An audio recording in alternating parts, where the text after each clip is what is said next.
సమ్మె సమ్మె సమ్మె 2020 నవంబర్ 26వ తేదీ దేశవ్యాపిత సార్వత్రిక సమ్మె.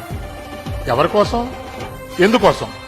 మన దేశ ప్రజల సొమ్మును పెట్టుబడిదారులకు దానం చేయడాన్ని వ్యతిరేకిస్తూ, మన ప్రజల విద్యుత్తును బడాబాబులకు కట్టబెట్టడాన్ని వ్యతిరేకిస్తూ, ఈ దేశ ప్రజల రైల్వేను గుత్త పెట్టుబడిదారులకు అమ్మకాన్ని వ్యతిరేకిస్తూ, మన ప్రజలు దాచుకున్న సొమ్ము ఎల్ఐసిని బహుళ జాతి సంస్థలకు అమ్మడాన్ని వ్యతిరేకిస్తూ, ఈ దేశ సంపద మన ప్రభుత్వ రంగ సంస్థలను అమ్మకాన్ని వ్యతిరేకిస్తూ, మన రైతులను, మన కార్మికులను పెట్టుబడిదారులకు బానిసలుగా చేయటాన్ని వ్యతిరేకిస్తూ, అందుకే ఈ సమ్మె. ప్రజలంతా కథం తొక్కుతూ ఈ సమ్మెను జయప్రదం చేయాలి.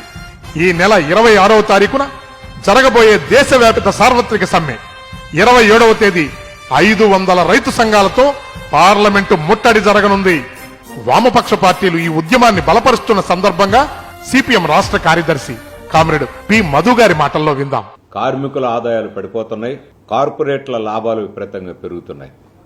ఆర్థిక రంగంలో స్టాక్ మార్కెట్లో లిస్టెడ్ కంపెనీలుగా ఉన్న 1897 కంపెనీల యొక్క బ్యాలెన్స్ షీట్లని ఆర్థిక సంస్థలు centre for monitoring Indian economy అనే సంస్థ బ్యాలెన్స్ షీట్లని పరిశీలన చేసి వివరాల్ని సమీక్ష రూపంలో ప్రచురించింది.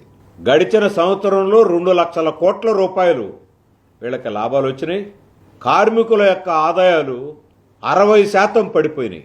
కార్మికుల యొక్క ఆదాయాలు పడిపోవడానికి ఉన్న ఉద్యోగాలు పోవడం, వేతనాల్లో కోతలు విధించడం, రిట్రీంచులు అమలు జరపడం, ఈ రకంగా కార్మికుల యొక్క ఆదాయాలు పెద్ద ఎత్తున ఈ కాలంలో పడిపోతే, ఈ కరోనా కష్టకాలంలోనే కార్పొరేట్లకి లక్షల కోట్ల రూపాయల లాభాలు, రైతులు, వ్యవసాయ కూలీలు, ఇతర వృత్తిదారులందరూ కూడా అసలే చితికిపోతున్న ఆర్థిక పరిస్థితులు, దానికి తోడు కరోనా పరిస్థితి, ఇవన్నీ కలిసి తీవ్రమైనటువంటి సంక్షోభాన్ని గ్రామీణ ప్రాంతాల్లో సృష్టించాయి.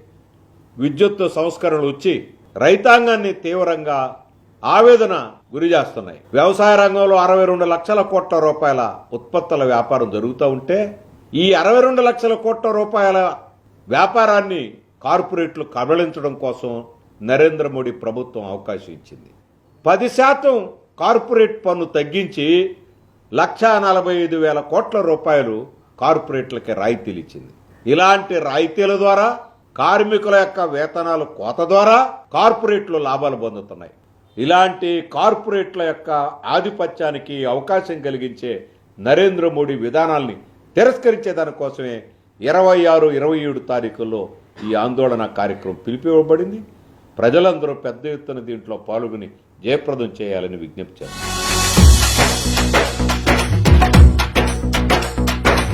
आवाज तो हम एक है, भारत का सामयिक है। आवाज तो हम एक है, भारत का सामयिक है। आवाज